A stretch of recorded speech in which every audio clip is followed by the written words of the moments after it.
অদ্য পয়লা ডিসেম্বর ২০২৪ তারিখে বৈকাল ৪ ঘটিকায় অনুষ্ঠিত হয়ে গেল এক বিশাল শোভাযাত্রা।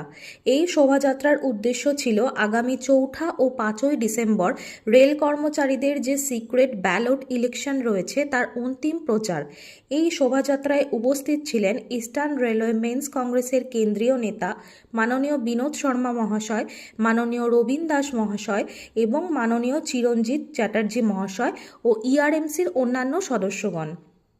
ইআরএমসির পক্ষ থেকে এই শোভাযাত্রার মাধ্যমে সকল রেলকর্মীদের কাছে আবেদন জানানো হয়েছে আগামী ৪ঠা ও ৫ই ডিসেম্বর তারিখে রেলকর্মীরা যেন তাদের মূল্যবান ভোট সততার সহিত যারা সারাটা বছর কাজ করে তাদের পাশে থাকে, কোনো রকম মিথ্যা প্রচার করে না, তাদেরকে দিয়ে ইআরএমসির হাত আগামী সংগ্রামের জন্য শক্তিশালী করে।